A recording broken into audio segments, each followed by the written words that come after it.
Well, I'll say good morning to everyone. Glad to see you came back for the second class. So we're going to start out today by talking about the qualification of optical material. And I think we said a couple of words on this at the end of last class.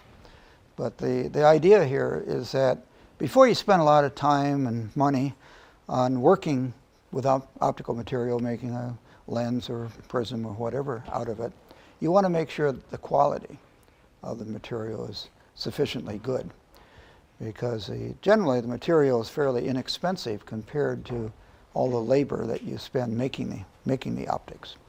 So we're going to go through here and we're going to talk first, say a few words about internal defects, and then we'll talk a little bit about measuring refractive index using both spectrometers and what we're called critical angle systems. And then we'll say a few words, well, more than a few words, but a little bit about ellipsometry. And then we will talk about measurement of strain, say a little bit there. And then we'll end the chapter here on talking about mechanical and thermal properties. So first, let's, how do we determine if we have internal defects or not? And get something set up here on the computer. So a common way, nice way of doing it, is you just take the sample and you illuminate it with a lot of light, and you look at the scattered light. And if you have any bubbles or any defects in the glass, these defects will scatter the light, and you'll see it as something that looks kind of bright. And so you don't have to use a setup just like this, but a convenient setup is to use what we call a Slarin test. And so here's our sample that we're looking at, and we'll have a source here, which nowadays is often a laser, but it doesn't have to be a laser at all for this case. Sometimes just a bright tungsten source is nice. And we'll come over here and, well, put in a lens, and we'll image the source over here someplace, and then we'll put a stop in front of the source. And then we're just going to look at the sample here, either with our eye or maybe we'll do a CCD camera, but I actually, for this particular test, normally I prefer CCDs for looking at test results, but in this particular test, the eye is very good. Just looking back here, and the non-scattered light will be stopped here by the stop, and you're just going to see light that's scattered. Sometimes this stop is just maybe a little circular disc, but maybe more often it's a knife edge or really a razor blade that you would stick in here, and you'd block one half. You'd block not only the unscattered light, but you'd block the light that's scattered on the one side here, and that would be fine. Now, the sample here, the surfaces don't have to be flat, but they should be polished. And if you don't have a sample that's polished, what you often do is you have some windows in your lab, and you'll simply put a little index fluid on the sample here and squash a window up against it. So you would sandwich your sample between two windows. And again, the windows don't have to be real flat, but they have to be smooth surfaces. And so that way you could index out the sample if it's not polished. The other thing you have to watch out for here, if you have any dust on the surfaces here, you will see light scattered by that dust. And so you want to make sure that the surfaces are clean. So, I mean, people worry a lot about internal defects, and they probably worry more than they should. The internal defects are really important in probably two different situations. One is there are some systems where you have to have low scatter requirements, and maybe some high power laser systems if you if you have some defects in the material, the high power would cause damage. The other case where you have to worry about the defects would be if this is near an image plane. For example, if it's a field lens or if it's a reticle, then you would see the defects. But for many applications, the defects are not, well, at least small amount of defects are not very much of a problem. Maybe it's more beauty defects, and you don't want to be making an optical system that has some, you look at it and you see defects in it. While it may not affect the performance, it might perfect your feelings about the instrument. I went to the Schott catalog and I copied some numbers from them on bubble specifications. And so these are looking at the different bubble groups and 0 through 5, and looking at the total bubble cross-section per, I guess it's per 100 cubic centimeters volume of glass. And gives you an idea as to how they would grade the optics. The other thing I took from the Schott catalog is I looked at the index uniformity specifications, and looking at the variations of the refractive index. Like for normal quality, it's n sub d, so for the, I guess it's the index for the Fraunhofer D line is less than 10 to the minus 4.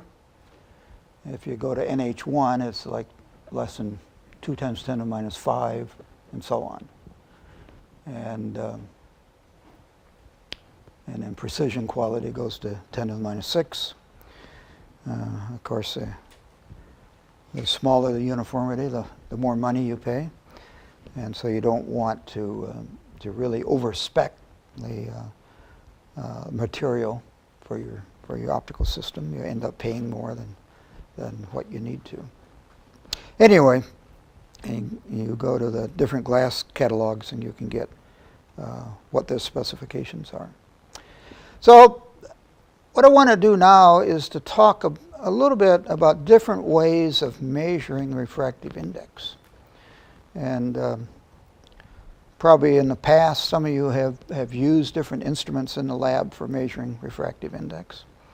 There are several different techniques. We're going to break it into two techniques here, which the first one is what we'll call a spectrometer technique. And to use the spectrometer technique, there are going to be two quantities that we're going to have to know. First off, we're going to have to make a prism. So that's a little bit of a cost that I being a cheap person, I don't like doing, cheap and lazy, I guess I would say. I don't like making a prism. And secondly, I certainly don't like to pay someone else to make a prism. But to use the spectrometer technique, you're going to have the sample is going to have to be a prism. So what we're going to do, we're going to have to know the prism angle, and we'll talk in a couple minutes about how we might measure the prism angle. And we're going to have to know the angle that the beam of light is deviated when it goes through the prism. And it's convenient to measure the deviation angle for the minimum angle of deviation. And so the equation here that you probably have seen, maybe have derived, we'll derive it in a second here, but the relationship between prism angle A, minimum angle of deviation D, and refractive index is given by this here sine of 1/2 A plus D divided by the sine of 1/2 A. So during the course, I mean, sometimes when we come up with equations like this, we'll derive it in class. Sometimes I won't derive it in class, but I'll give it in the class notes. In this case, we're going to do both. We're going to derive it in class, and it's also in the class notes. So here's our prism here. I don't know how well you can see it, but the prism angle is A. And so light's going to go in here, be refracted, and come to the second surface, be refracted again, and come out. So n is the refractive index of this prism. A is going to be the prism angle, as I said, and D is the angle of deviation. So the beam goes, came in like this, and it comes out like this, and so this little angle right here is what we'll call D. Now there's only maybe one tricky thing here, and the rest of it is just doing some algebra. But the idea here is that the angle of incidence is phi 1, and when we come out here, the angle here is phi 2. And the important thing here, or the tricky thing, is to think for a second, phi 1 must be equal to phi 2.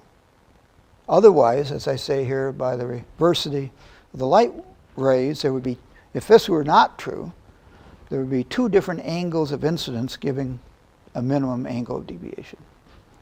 So phi 1 is equal to phi 2. So the rest of it here is pretty simple, but I'll take a sip of coffee before we do it. So if phi 1 is phi 2, we know that these angles inside here, if you can see it, that's phi 1 prime and that's phi 2 prime. They must be equal. And if we think here for a second, then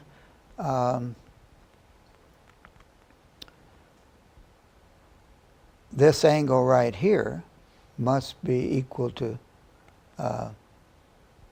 2 phi 1 prime. And because that's 180, and these three angles in here are 180, so this angle must be 2 phi 1 prime. Beta here must be gamma, and D here must be 2 beta. And then we would have that phi 1 prime is 1/2 A, and phi 1 is phi 1 prime plus beta. Phi 1 must be 1/2 A plus D. And then Snell's law, n sine phi 1 prime is equal to sine phi 1. And so n is sine phi 1 divided by sine phi 1 prime. And so n is sine of 1/2 A plus D divided by sine of 1/2 A. And I assume you probably have gone through that once, twice, 3 times before in your life. But it's always kind of fun to see it again. Okay, so we have, if we measure A and we measure D, we can solve for n. Okay, so we're going to do that. But before we do that, I want to mention autocollimators.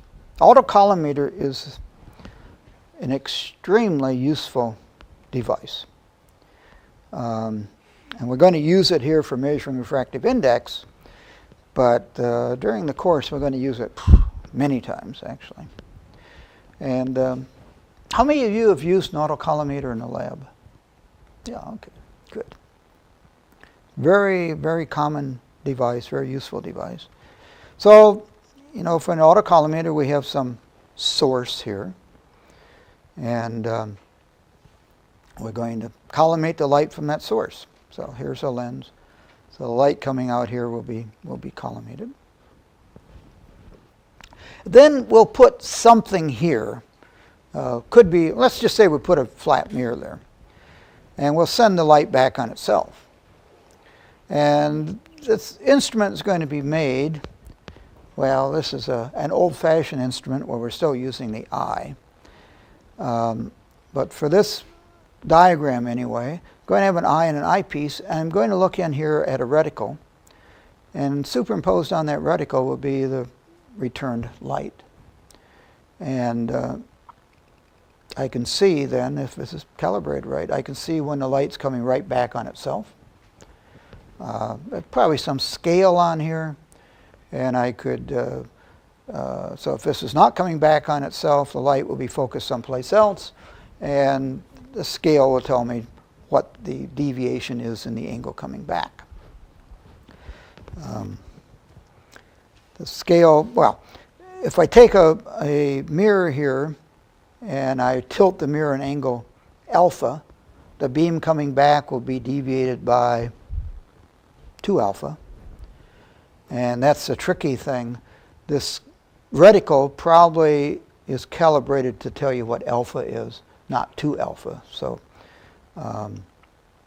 you want to make sure about factors of 2. In any case, we're going to use this simply as a null test. We're going to see when the light's coming right back on itself, and so we don't have to worry about scale factors. Now, I show this as an eyepiece, and you're looking in here and you're seeing the spot, and you're telling when the light's coming back on itself.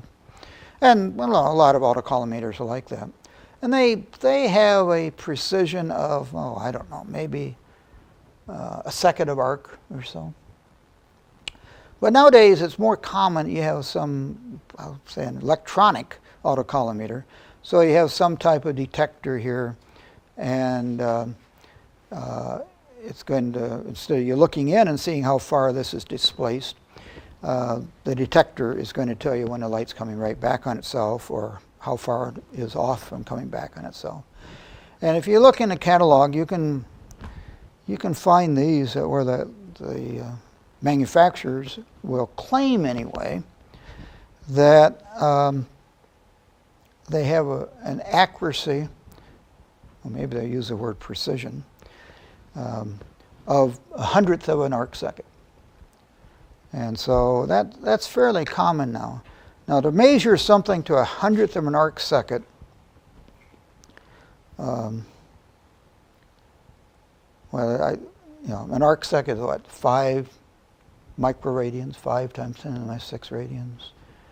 And if you go through calculations, I think an arc second means you have a deviation, if you allow me to use feet and miles, you have a deviation of a foot at 39 miles, I think it is.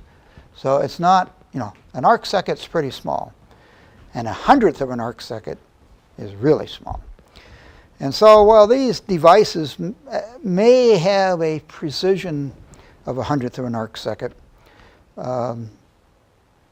in practice it's pretty hard to do that. Any vibrations, it doesn't take much vibration to deviate a beam by 1/100th of an arc second. So, but in any case, these are certainly good to fractions of arc seconds. Okay, so how are we going to use this autocollimator to measure refractive index? Well, what we'll do, one thing we might do is the following here. So here's our prism. So we're trying to measure the refractive index of this sample here. So I first have to know this angle here. And so I'd set this up on a goniometer. And I would set up my autocollimator to retroreflect off of the surface. And then I either rotate the telescope or I rotate the prism. For my drawing, I guess I rotate the telescope. So I'll rotate this over here until I retroreflect off the sample again. And I simply measure how far I rotate this. And that's going to be 180 degrees minus whatever the prism angle is. Okay? So I can measure that prism angle to, certainly to an arc second. I can probably do better than that. Depends on the size of the aperture too. Real small, diffraction will limit your resolution, but maybe an arc second or so. So now I have to measure the minimum angle deviation. So for that, I'll set up a telescope here, produce a collimated beam, and here's my prism. And now I'm not quite using this as an autocollimator, using it more as a telescope. But so the light's going to come down here, it's going to be deviated, and it's going to come back here.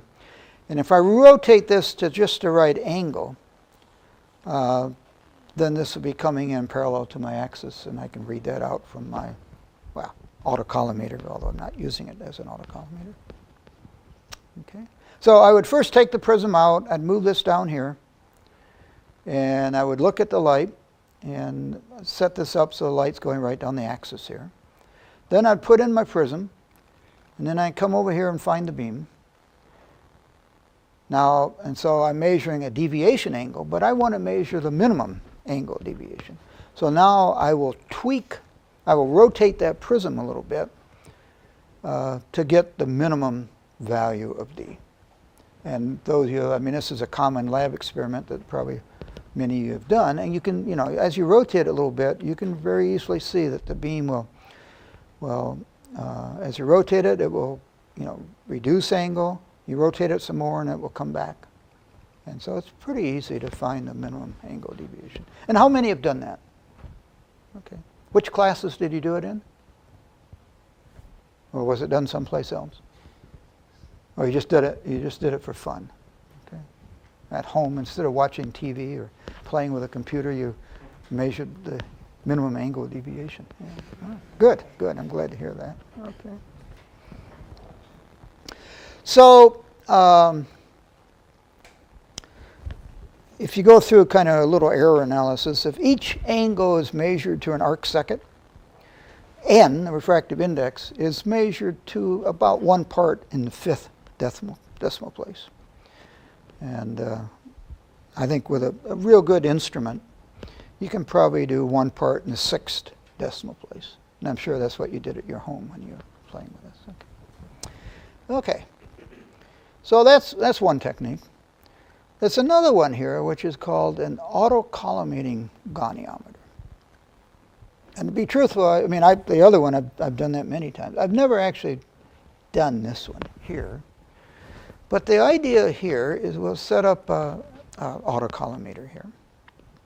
And we'll put our prism on a table.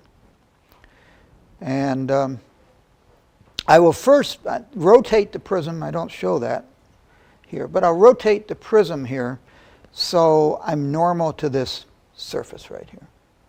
Okay? So we've rotated it, we're normal to the surface. Then I'm going to rotate the prism again, and there's going to be another situation where I can get retroreflection. And the other situation is the light comes in here, it's refracted, and it becomes normal to this surface here and goes right back on itself and comes back here. Okay? So if that's normal to that surface, I know that that angle plus that angle plus that angle are 180. So that plus that must be 90. And so this angle here must be equal to my prism angle there. Well, I forgot to mention, I mean, I had to measure the prism angle as we did previously. And now I've measured how far I had to rotate the prism to go from normal incidence to this second retroreflection. And so I know that n is equal to the sine of that angle divided by the sine of the prism angle, which I've measured. Okay. So the books claim that you can get something like 6th place accuracy in the refractive index using this technique. Has anyone in the class used this technique? No, to be truthful, I haven't either. But okay. That's kind of interesting. There's another refractometer called the Hilger chance refractometer. And I used to be able to say, I've read about this, but I've never actually seen one of these. But that changed recently because John Grievenkamp had his students make one of these. So. Has anyone here used a Hilger chance? Okay. So the idea here is we have a source. We're going to collimate the light. And the Hilger chance refractometer consists of 2 prisms here. These are 45-degree angle prisms. And they have a refractive index of n. And then you put the sample up in here.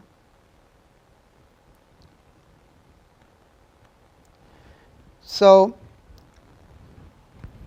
the nice thing here is that the sample does not have to be greatly flat, or these are generally made where you can actually pour a liquid in here, so we could measure the refractive index of a liquid too. And so the light going through here is going to be refracted, and this theta doesn't kind of moved off to the side from where I want it to be. But anyway, this angle here is theta. So you would take this out, you'd set up your telescope here, you put this in with a sample. Now you have to move your telescope down. And so your axis here is parallel to the direction the light's coming back. And you measure this angle theta here. And it turns out that the refractive index of this sample, n1, is given by the square root of n squared, that's the index of the prisms here, minus sine theta times n squared minus sine squared theta, square root. And the whole thing here is square root. Now, I used to derive that equation in class, but I don't feel that ambitious today. But it's in the notes, and I'm sure that all of you are going to, sometime today, before you go to bed tonight, you're going to go through the derivation in the notes, right? Well, to be truthful, I don't know. I think you could spend your time doing other things would be much better for you. I don't think the derivation is very important, but it is given in the notes in case you are interested in how you can derive this. And it's actually not that complicated here. Okay, let's see, what else did I have? Okay. So these are some spectrometer techniques for the measurement of refractive index. The next technique we're going to go through is something I like a lot better, something I've used many more times, and that's called the critical angle systems. And probably many of you have used this. Have you used the Abbe Refractometer in your lab? Yeah, very common. And this it doesn't have the accuracy of the spectrometer, but it's easier to do. So what we're going to do here is we're going to say, well, the critical angle at which we obtain total internal reflection is going to be used to measure the refractive index. And why do we want to do this? Well, you don't have to measure the angle of the prism. You don't have to make a prism. That's nice. You don't have to make a prism, and then you don't have to measure the prism angle.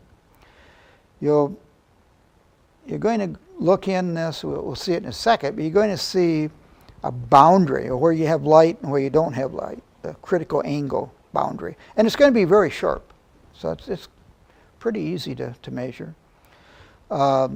This will work with solid samples or with liquid samples or colored samples. And the brochure I read on this said it would work with opaque samples, but I've never figured out how to make this work with opaque samples. I don't know where. I think that's something the marketing guy put in that brochure. But anyway, it will work with colored samples as well. Maybe the disadvantage, a couple of disadvantages. One is that when you're doing the critical angle measurement, you're really measuring the skin refractive index. And so you measure refractive index right at the edge of the sample, not inside. And maybe there's a difference, but normally I don't know. I don't worry about that too much.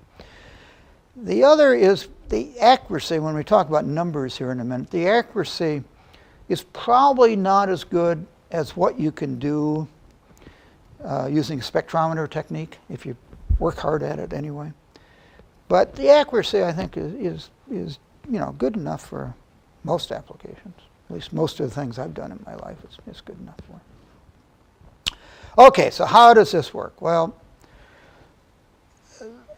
the whole thing is we're going to, in our instrument, and we'll look at an instrument in a minute. In our instrument, we're going to have a glass that we know what the refractive index is. Okay? And it's going to have a high refractive index. And because it's going to have a higher refractive index than anything we measure. Okay? The other kind of problem here is that generally, materials that have a high refractive index, they end up being soft. And so it's going to be easy to scratch this reference. I mean, no one in this class, of course, would ever scratch the reference. But when I used to teach the lab, there were students, some of the former students we had, I have to admit, they scratched that reference surface. The instructor, of course, I never scratched it, but the students did. It was pretty soft. Okay, so we're going to send a beam of light in here. And we know from Snell's law that n1 sine theta 1 is equal to n2 sine theta 2 is equal to n3 sine theta 3. Okay? And I'm going to have the condition here that n2 is greater than n1 and n3 is greater than everything else. Okay?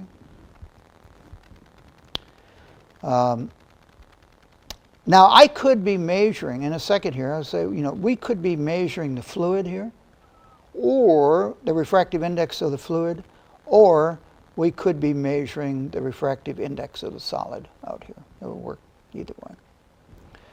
So what we're going to do is we're going to illuminate this with light at many different angles. Okay, I'm going to flood it with light, and I have to make sure that when I illuminate this, theta 1 can actually go to 90 degrees. Okay, very important right here. Theta 1 can go to 90 degrees. If I think here for a second, if theta 1 goes to 90 degrees, let's see, the sine of 90 is 1. And so n1, if theta 1 goes to 90 degrees, n1 is equal to n3 sine theta 3. Okay? And if I know n3, I'm claiming when I made the instrument or bought the instrument, some way I know what n3 is. All I have to do is measure theta 3, and then I will know what n1 is. That's all there is to it. Okay? And if I'm measuring the fluid here, then I want to make sure that I illuminate this again so the angle here goes to 90 degrees. And so then I know, if I measure theta 3 and I know n3, then I could determine what n2 is. And that's all there is to it. So there were a few of these instruments on the market, but I think without a doubt, the most common one is the Abbe Refractometer. And we have a few of these in the building here. I know the undergraduate teaching lab has maybe 2 of them. And the lab that I've taught sometimes for this class had 1. Although actually I was looking for it the other day and I couldn't find it, so I don't know. Maybe someone's measuring refractive index at home also, I don't know. But the idea here is that here's our prism. This is the prism that we know what the refractive index is. Or at least the person who made the instrument knew that. And you then would, if you have a glass sample, you have a sample you want to put on top, you would put in a refractive, some index matching fluid here that has to have a higher refractive index than the sample, lower refractive index than this prism here. And you would just put that sample right on here and, with this index matching, with this oil between the sample and the reference. If you want to measure and then there's a little light source here, and it's a white light source in this case. You want to bring this up here, and you illuminate it, and you have to kind of move it up here. So you want to illuminate it at many angles, but you want to make sure that you do illuminate it so the angle of incidence is 90 degrees. Then I would look in here, and I'd see a lot of light, and I'd turn a little knob that's kind of cut off here. And as I turn the knob, I'm looking at the light at different angles. And I'm going to see a boundary where there's no more light. Now initially this boundary will probably be fuzzy because I have dispersion. I'm using a white light source and I'm going to have dispersion. But inside the sample here we have a couple of prisms that we rotate to cancel out the dispersion. And so when you get these prisms rotated just right, and I look in here and I turn this knob, it's going to be bright, bright, bright, and then suddenly it's going to be dark. Okay? And I want to know where that dark region is and what angle that is. And so by knowing that angle and by knowing the refractive index of this prism here, I can calculate what the refractive index of the sample is. And this instrument, whoever made this particular one was made by Bosch alone, but this instrument here will be calibrated. And so when I look in here and I see a scale, I'm not reading angle, but I'm reading refractive index. And by reading off the scale here, where I'm rotating the prisms, there's generally another table that will tell you what the dispersion is from the angle rotation of the prisms. And if you want to measure a liquid, and you just put the drop of liquid on here, and you bring this other prism down and squeeze it against it, and then move your light source up, and again, making sure that you have an angle of incidence of 90 degrees, you can measure the refractive index of that fluid. So let's see, what else might I say about this? Okay. Well, in the spectrometers, we were talking about a precision or an accuracy, really probably should say accuracy in this case, of a place in the 5th decimal place, or maybe even in the 6th decimal place. Normally with the Abbe,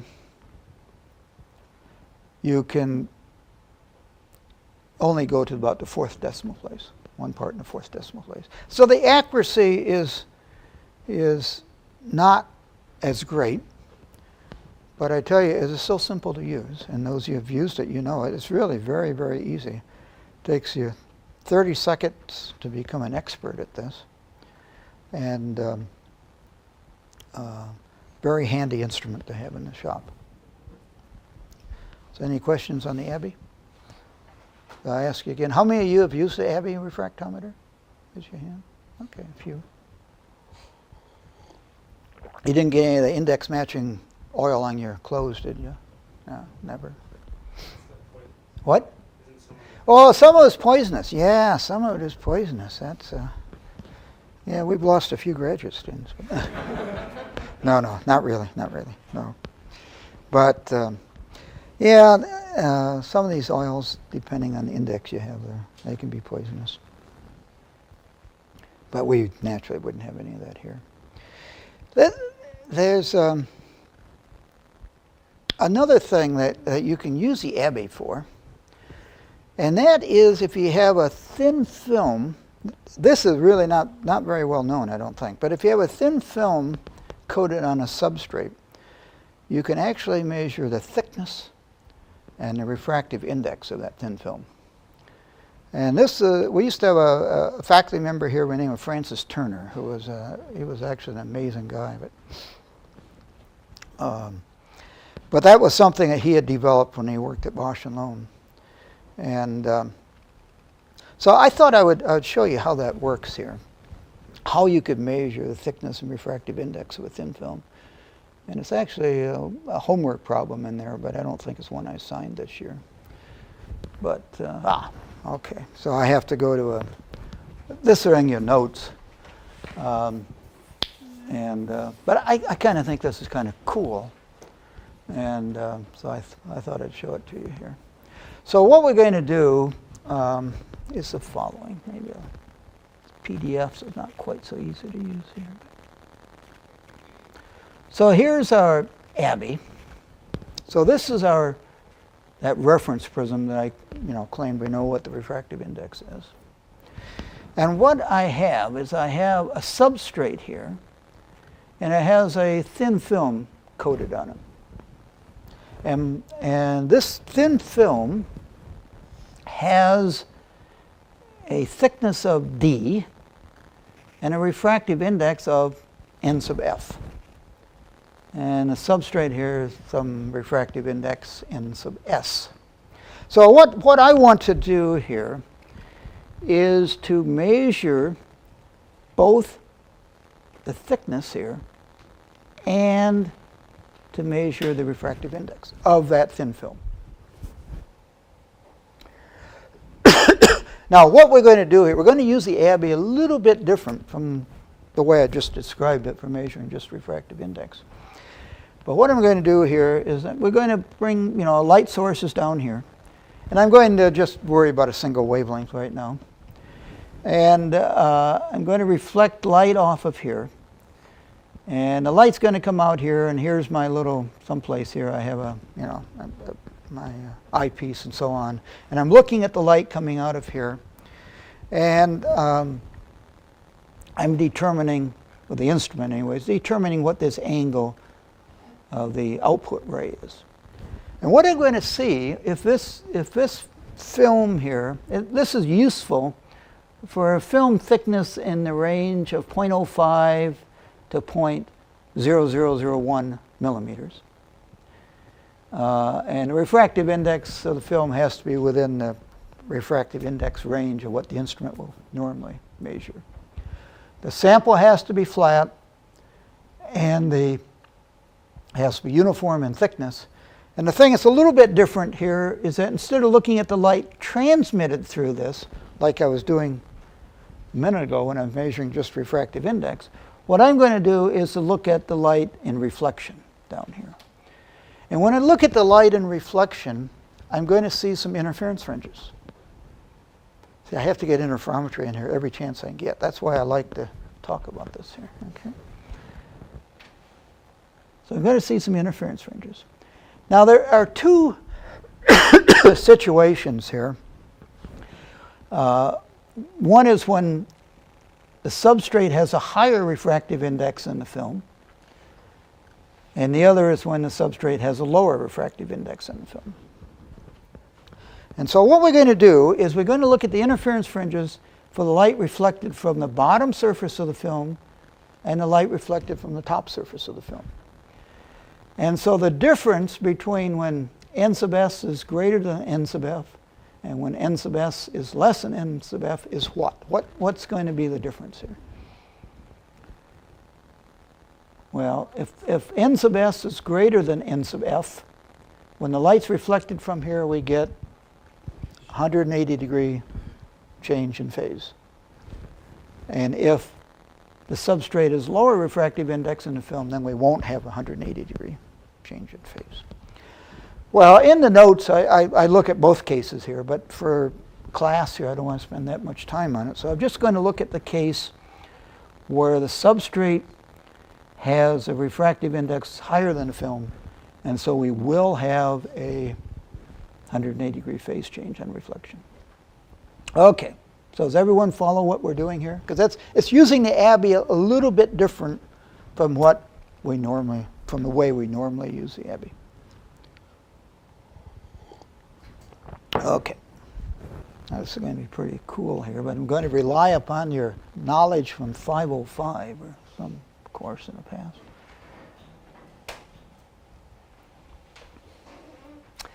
So, I mean, this is just what we had before, the Snell's law that n sub f sine theta sub f is n sub r sine theta sub r is n naught sine theta naught.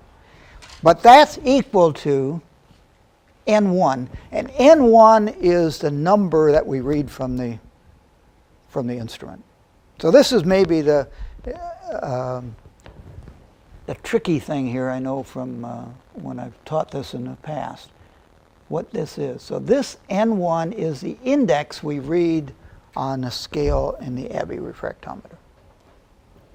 It's not going to be the index of the in this case, it's not going to be the index of the film, but it's just a number. It's a number that we read. Okay?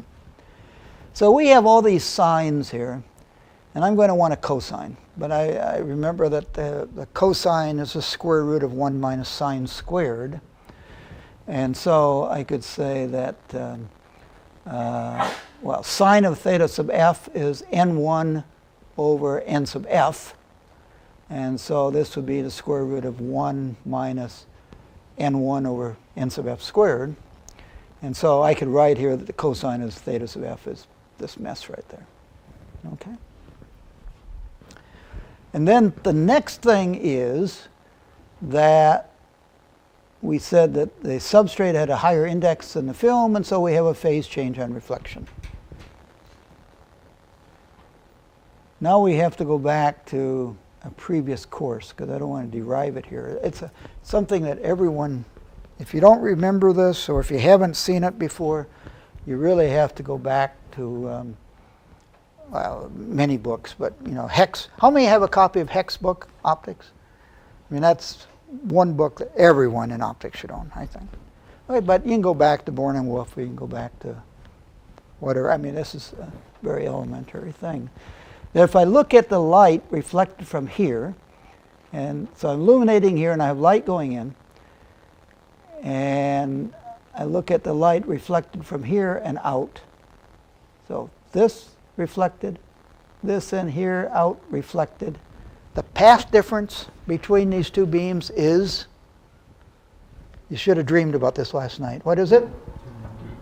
2nd cosine theta. Okay? I mean, there are only about 5 equations in the world I think you should remember, but that's one. You should dream about that equation. 2nd cosine theta. 2nd cosine theta. But then the tricky thing is, what n? Well, it's the n in here, not the n outside, it's the n in there. And what theta is it? It's the theta, it's the angle of incidence inside the film. So it would be 2 n sub f sine theta sub f. Cosine of sine theta sub f. Okay, so the OPD is 2nd cosine theta, and we're going to set that equal to m lambda to get a fringe, and we have this 90-degree phase change, so when m is an integer, that will be a dark fringe. If we didn't have that 90-degree phase change, then that would be a bright fringe. Okay? So we're going to use that equation a million times this semester. So 2n sub f d cosine theta sub f is m lambda, and that's going to give us a dark fringe. And for the first dark fringe, other than theta sub f equal 90 degrees, we're going to have that this 2nd cosine theta will be lambda, and the cosine theta came from up here. Okay. And for the second dark fringe, 2nd cosine theta will be 2 lambda. Okay?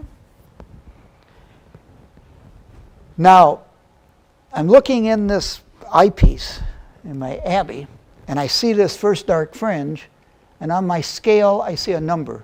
That's the N1 on that scale. And when I see the second dark fringe, the number I read is N2, that number.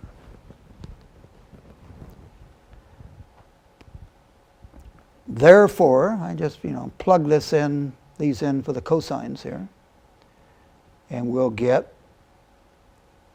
2d square root of n sub f squared minus n sub 1 squared is equal to lambda, and 2d square root of n sub f squared minus n sub 2 squared is equal to 2 lambda. And then I go through some algebra, and I hate algebra. I used to love algebra, but the older I get, the more I hate algebra. But thank goodness I use Mathematica here. You can solve this any way you want. I don't care. But when you solve this for n sub f, index of the film, you're going to get this expression right here, square root of 4 n sub 1 squared minus n sub 2 squared over square root of 3. And then I can plug that back in, and I can solve for d, and I get this expression for the refractive, for the thickness of the film.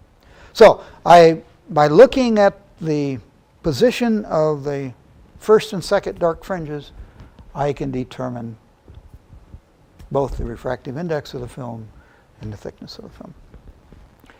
And if we had, if we go through and say that the index of the substrate is less than the index of the film, you can So we don't have a phase change, don't have a pi phase change on reflection. We'll also be able to solve for n and d, but I'm not going to do that. So any questions on that? So I don't think that is too widely used, but it works out very nicely, and I've played around with it in the lab just to make sure it works nice, and it's kind of fun to do. Okay, so the Abbe can measure the index of a fluid, measure the index of a solid sample, or a little more work, you can measure the refractive index and thickness of a film. Now, there's another refractometer which is not so well known. And again, I've actually never seen one of these, but it's called the Pulfrich Refractometer. And in this case, we have a prism here with this angle is 90 degrees. And we put the sample we want on the top here. And we illuminate it with light here. And we move our telescope down here to where we see the critical line again. So measuring critical angle again. And this angle, I guess I don't show it on the diagram here, but the angle here between going straight across here and where we see the critical line is theta. And you can, using this, you can measure the refractive index. And I'm not going to try to derive that equation. I forget if I have it in the notes or not someplace. I know I have it on my computer, and I can't remember if I put it up on the web or not.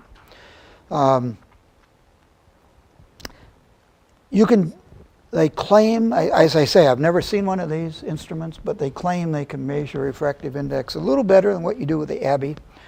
And they say you could do 2 or 3 units in a 5th decimal place. Has anyone seen one of these instruments? No. I've never met anyone who's ever seen one of these instruments. But anyway. So any questions on using the critical angle systems? Okay. Well, the next topic here is ellipsometry. And I'm not going to go into a lot of detail in ellipsometry, but we're going to be, I want to at least kind of describe the basic unit. It's going to be some crazy instrument that looks like this. They all look like this.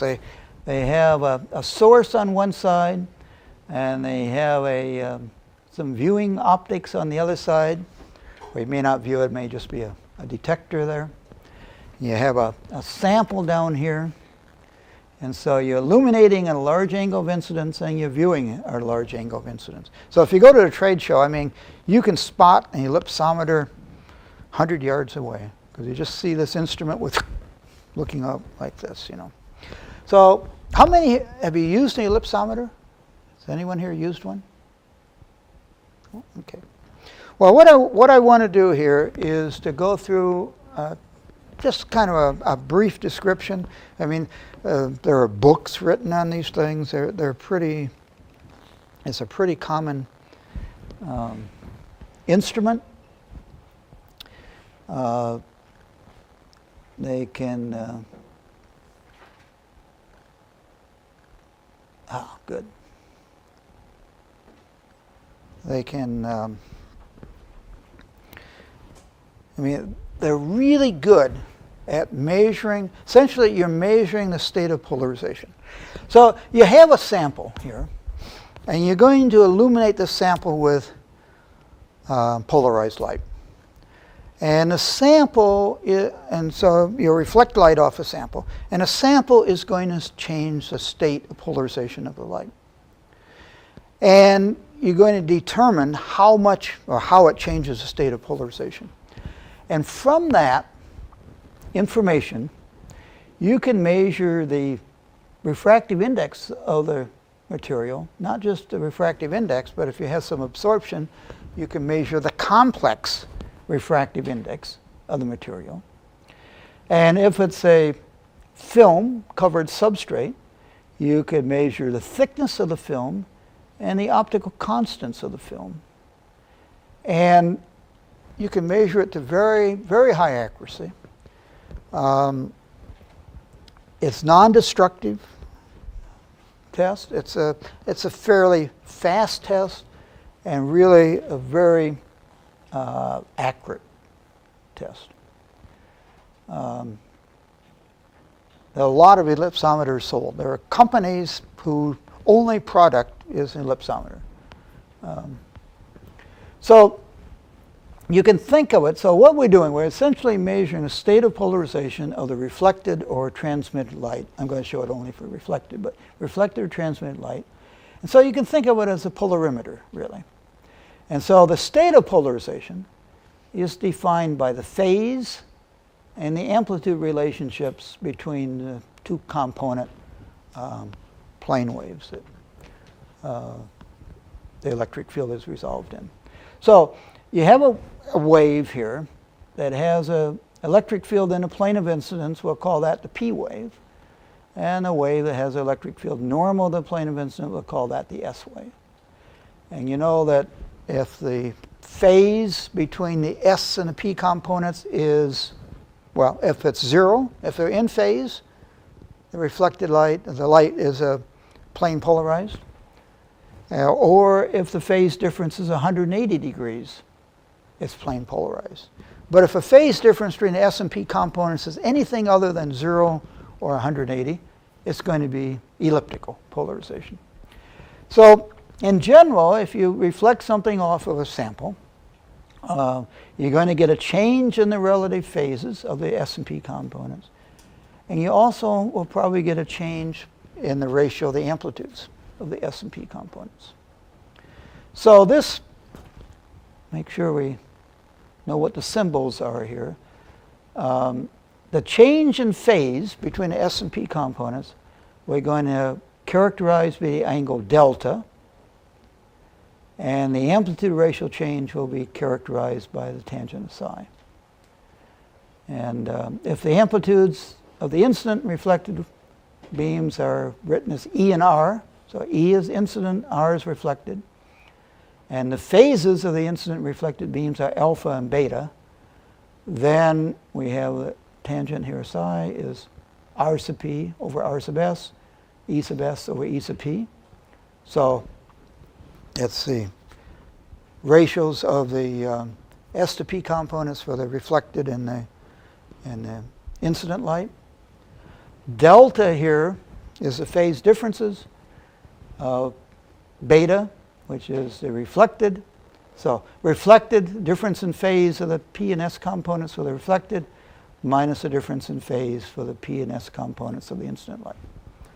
Now all we're going to do in ellipsometry, I mean what our goal is to measure this quantity here. So the amplitude differences, the ratios of the amplitudes, and the phase differences here.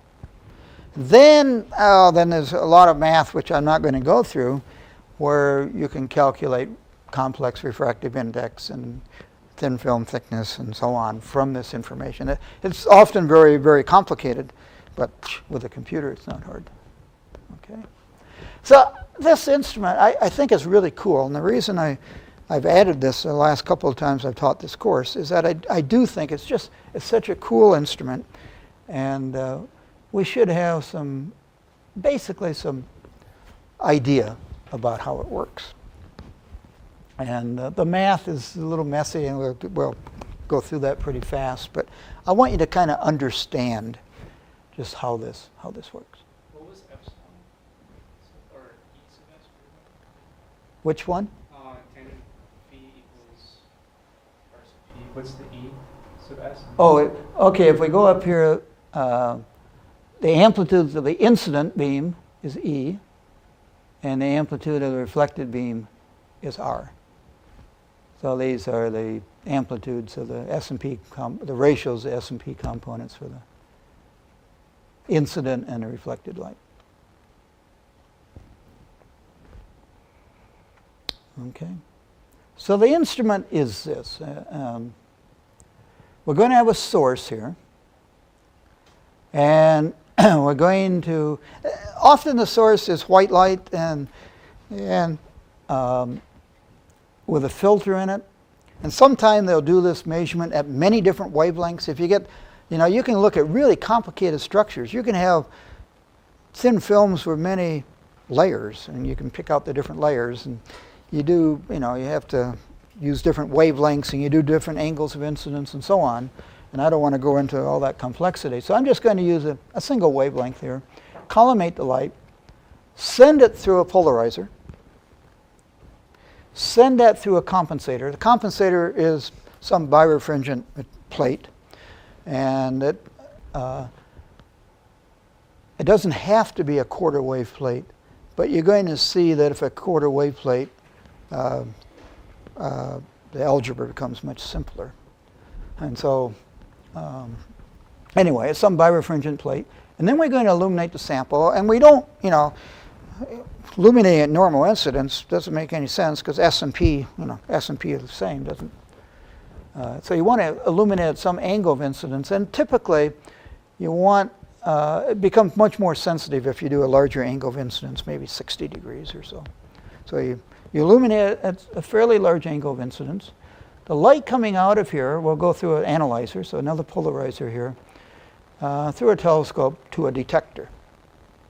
And what we're going to do here is, so the light we're illuminating this with combination of polarizer and a compensator, it has some ellipticity. There's some state of polarization right here. The sample here is going to change the state of polarization. And what we're going to do here is going to be a kind of a null configuration in a sense that whatever the sample does to the state of polarization, we're going to have this do the same but opposite sign. So the end result of after reflecting off the sample is we want to have linear polarization. So this combination here, polarizer and compensator, will exactly cancel out whatever the sample does to the state of polarization. So we have linear polarization coming out. And so the procedure here is we'll set this up. We're going to rotate the polarizer to change the state of polarization here. And we'll see an equation how that does that. And we're going to rotate the analyzer. And we're going to adjust the polarizer such that as I rotate the analyzer, I'll be able to null out the light. Because if this coming off here is perfectly linear polarization, I'll be able to cancel that out here when the transmission axis of the analyzer is at 90 degrees to the angle of the linear polarization coming out of here. Okay? So do you understand basically what it is we're going to do before we look at some horrible math? Okay. So, let's see what we can do here. The compensator here, the orientation of this wave plate, can be almost anything. Can't be 0 or 90, but it can be almost anything. But to make life simple, I'm going to make it so the slow axis of this wave plate is at 45 degrees to the plane of incidence. And that will make it easier. And we're going to use an arbitrary retardation here, but we're going to see that a quarter wave plate is kind of nice. Okay, so the light comes in here. Compensator is the slow axis is at 45 degrees to the what I call the x-axis here, and the polarizer is at an angle p. And we're going to vary what p is. Okay, but it's at some angle p. The analyzer is, the transmission axis here is at some angle a relative to the x-axis. And we're going to be rotating that too. I'm going to vary that. How many of you have used Jones calculus? Okay. If you haven't used Jones calculus, this morning I'm assuming you're experts at Jones calculus. And if you're not experts at Jones calculus, I strongly advise you to become an expert in the next few days, because we'll use it a lot this semester. Again, I mean, a lot of books on that. If you go to Heck's book, that's probably all you need. Plus, I have some notes up on the web, at least giving the matrices and vectors for Jones calculus. And it's just a very handy way of working with polarized light. And so if you're not an expert, you really should look at a book like Heck's book and look at the notes I have on the web, and you'll become an expert. So if the polarizer here is at an angle of P relative to the x-axis, we can write here that this is the x component, so that's cosine of P, and the y component would be sine of P. And so that's how we will write the light transmitted through the polarizer. So that's a Jones vector for a polarizer at an angle of P. A retarder with the fast axis horizontal can be written as a 1, 0, 0, e to the I delta, and I put a e to minus I delta over 2 out in front, where delta here is the retardation of this retarder, which we're going to let it be arbitrary, but we're going to see that a quarter wave plate is nice. So 90 degrees would be nice. A rotation matrix, we're going to rotate these elements some angle theta. And so if you want to rotate this retarder here, you would simply put it between the rotation matrix positive and a rotation matrix negative. Let's put in minus theta here. And this is then a retardation of delta, having a fast axis and an angle of theta from the horizontal. Okay? And so the light transmitted through the wave plate and incident on the sample is simply this multiplied by the incident light, which is this up here. And if you go through all that,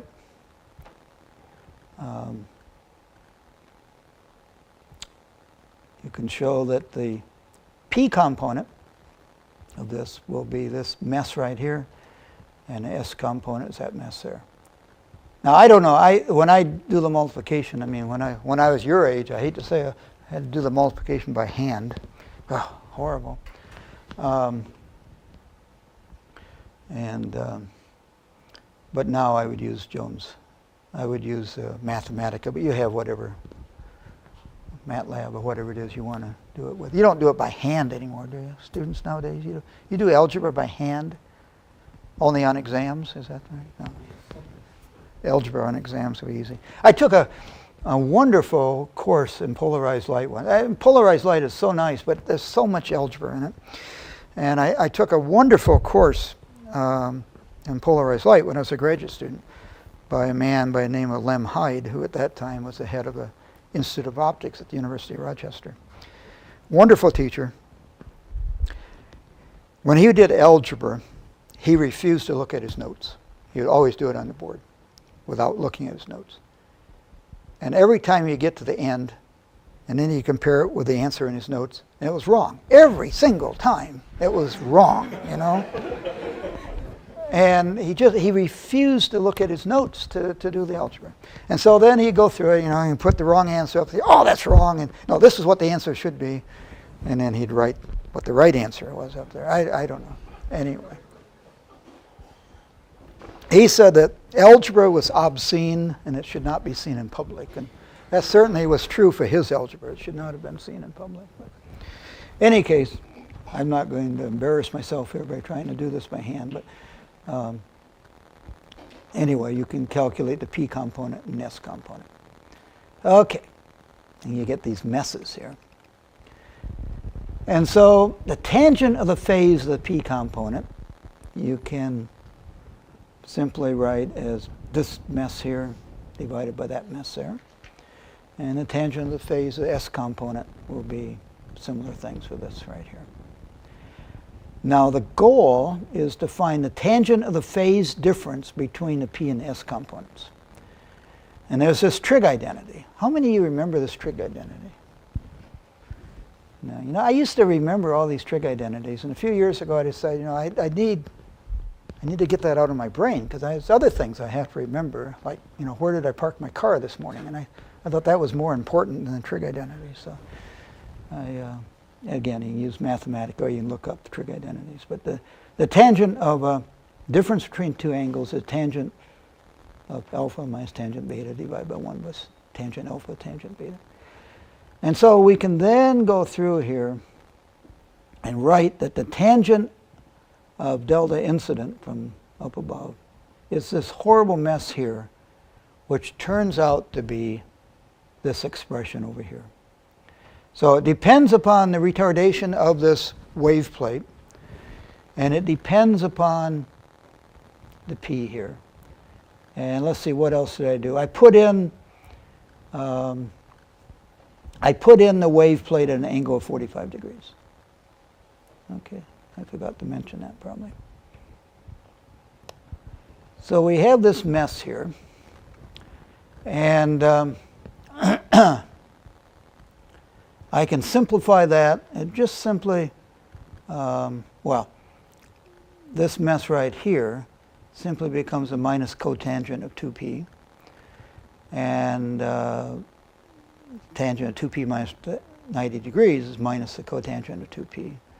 And so the result is that the tangent of delta for the incident light goes as sine of little delta times the tangent of 2p minus 90 degrees. So that's going to give me the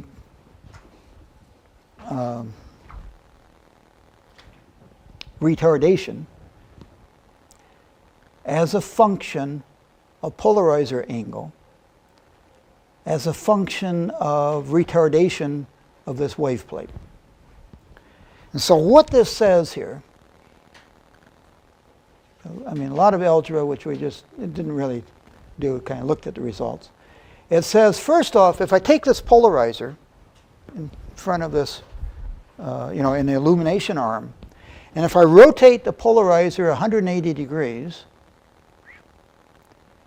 the polarizer introduces a 360 degree change in the retardation of the incident light. So that's kind of interesting. I mean, that would not have been obvious to me.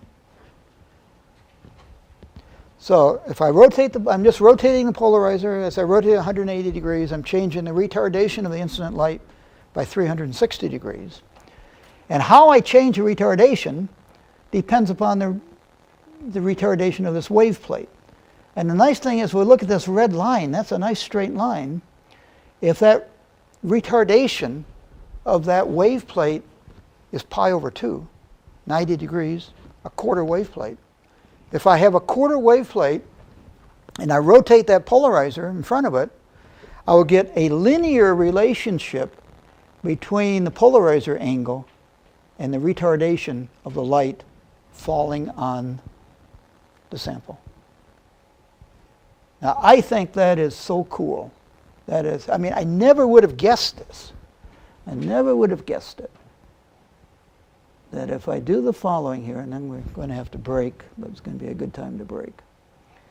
So if I say I put a quarter wave plate here, and I orient it at 45 degrees, I now take this polarizer, and I rotate that polarizer for every angle alpha, I rotate that polarizer, I will change the birefringence here by 2 alpha in a linear fashion. And so I can, simply by rotating this, I can control the retardation in this beam, the phase difference between the S and P components. however I want. And so some way I'm going to do that in such a way I'm going to cancel out the retardation introduced by this reflection off the sample.